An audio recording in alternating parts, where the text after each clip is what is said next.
Walking right now into first session. This year a little bit different at the Success Summit where Tom's kicking it off. But today it's just 4 hours of Tom Ferry kicking off the event, little change.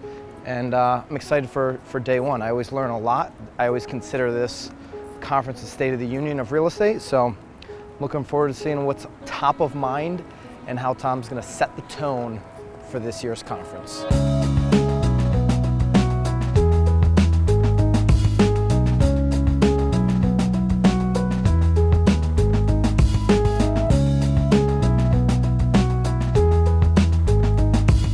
We just got into Anaheim. We were lucky to even get here. Didn't even have my license, literally, JFK. Thank you to all the TSA people at JFK that rushed me through. I did hit my workout, my gym sesh. Sam, you gotta post that somewhere in this vlog, because I'm like gonna hit my 350 this week. That's gotta be a theme as well, an ongoing theme. If you're in real estate, if you're in sales, you should be looking at August as the end of the year and September, October as the beginning, the kickoff to your year, to your ambitions and to your goals.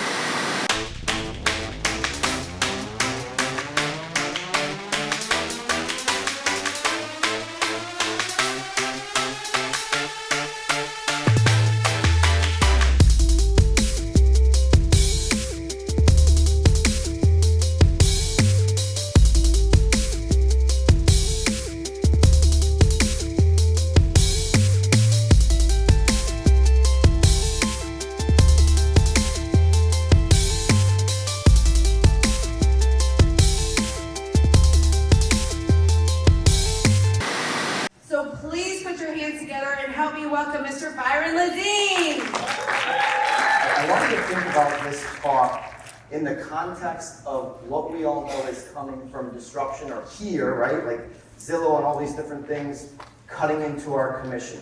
The best way to combat that right now is through your brand, and I argue that Instagram is the best place to build it. I think the biggest hack for me was just doing it. I didn't always have an Instagram, and I certainly wasn't always super active on Instagram. It was guys like this that it was actually him and Tom Toole that just put a kick in my rear. And I was just watching them, and I'm like, why am I not doing this? And that's what I think everybody should be saying. Like, why are you not doing this? We hear people say all the time, well, I don't like how I look on camera and things like that. Just get over it. You know, honestly, like, just get over it. And post and post and post and tag and do all these things. Because when this thing, 60% of my business is social media.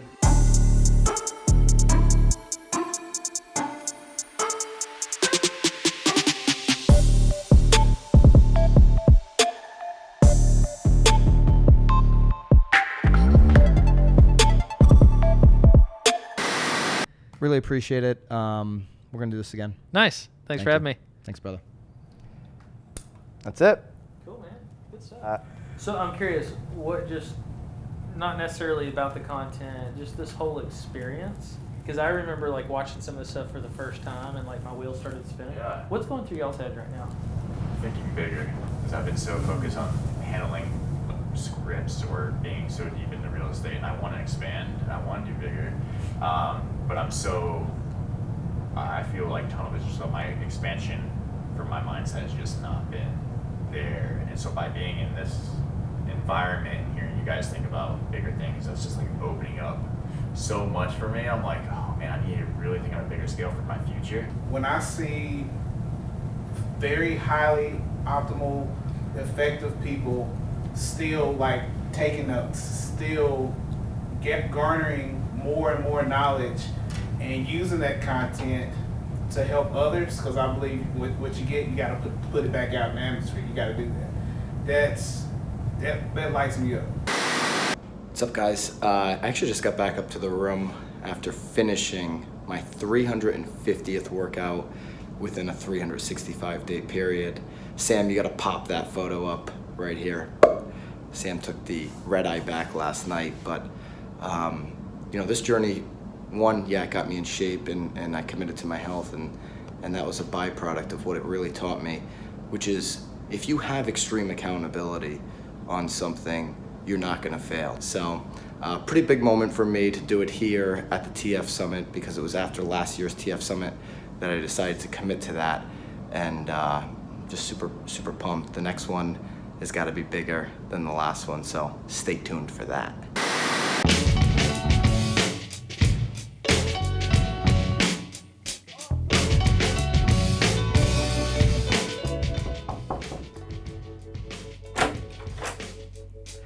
Welcome to our Tom Ferry Anaheim Success Summit crib.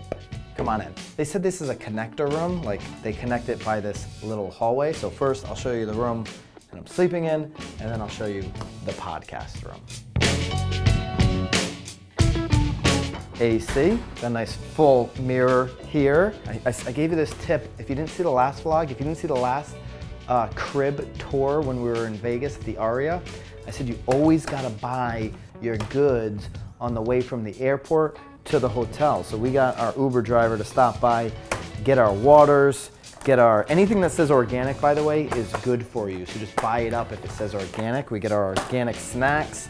We got coconut waters. Always load up on your coconut waters, the protein shakes. We got a bathroom. Nothing special about this bathroom, Sam. No steam room, just kind of your old generic hotel bathroom. Let's go over to the podcast room. Come on in. All right, no bed in here, just like literally a cool place to cool with, you know, I'm not talking about the finishes and the colors here, but cool little space to do our podcast. So we did one podcast yesterday with Lisa Chinati right here at the dining room table. We just shot a podcast right here with this setup. Sam is really good at moving all hotel furniture around everywhere he needs to. If I was gonna rank this crib on a 5-star ranking, I'd probably go, knowing the other hotels here in Anaheim, I'd probably go as much as 3.5 to 3.75, because there are some 2s out here in Anaheim. Let me be clear, there are some really bad hotels. So this particular Marriott in the convention center across from the Hilton, a lot of people staying at the Hilton, this is the place to stay if you're in here. Clean rooms. When you compare it to where we were last time, the Aria, you know, there's really no comparison. I would say there's nothing as good as what we experienced at the Aria. But when you're looking around the landscape of Anaheim, this is as good as it gets. I'm going 3.5 to maybe 3.75 here at the Marriott Anaheim. Yeah, my biggest takeaway, and what actually I think about all the time when I come to these success summits, this being my 5th Tom Ferry Success Summit, is the level, the high level of people, whether they're like a Gino Belfari, for example, CEO of Home Services. The guy is sitting in the conference, taking notes like it's the first one he's ever been to. He's been to more than me. He's been to way more conferences than I've ever been to. And he's treating it like it's his first time. He's treating it like there's a ton of things he can pull away and add into his business. And you can go right down the line with these top producers. That is what amazes me the most, right? Is that somebody could be presumably like a Gino in a position where they never have to work another day in their life, and they're still willing to learn. They're learning from people that are just starting the business, all the way up to the coach Tom Ferry, for example, right? I'm a low man on the totem pole in the grand scheme of things. Like, yes, I've had a little bit of success the last 7 years, but when you start stacking yourself up against the level of some of these players, and you see the amount of time and energy they're putting in to their craft to learn and get better every single day, it inspires me to be better. And so I'm gonna be leaving here with that, with all the takeaways and all the notes that I'm taking to just try to improve and compound my growth each and every day. I don't know, it actually pisses me off, Sam. Like, it literally pisses me off when I think about how much opportunity we have to learn from other people in our industry and just listen, right? Just like listen to what they have to say. When we're at this conference, like, we're more concerned with like the drink meetup, or like, where am I sitting, or do I have a VIP seat, instead of just actually giving a fuck about getting better, instead of actually giving a fuck about improving your skills. There's so many great people in this industry, in whatever industry you're in, or trying to get into that you can learn from if you just shut the fuck up and listen. Do you think you're ever going to get to the point where you're going to know it all? Or is the No, learning no, I process don't. ongoing? There's zero chance I'm ever gonna know it all. There's absolutely, it doesn't even exist. And again, like, I wanna compound what I said earlier, like Gino Belfari, CEO of Home Services of America, he's still willing to learn. He's still willing. I saw him in the gym at 5 a.m. The dude still got rituals like he's just starting in this game. Everybody's a startup right now in real estate. Everybody should have that mentality. Everybody, if they're not thinking about how to tear their business down and shrink their margin, I'm talking shrink your margin, not grow your margin, not take more profits. I'm talking shrink your margin. What does that mean? Investing back in you and back into the right things, because you are actually watching the people having massive success and learning from them, taking from them and implementing it into your business. Hey guys, thanks for watching the video all the way to the end. I really appreciate all your engagement, all your comments, and if you like this content, if you want to see more, please, I've got 2 videos linked up here, or hit the subscribe button so that you never miss a video again.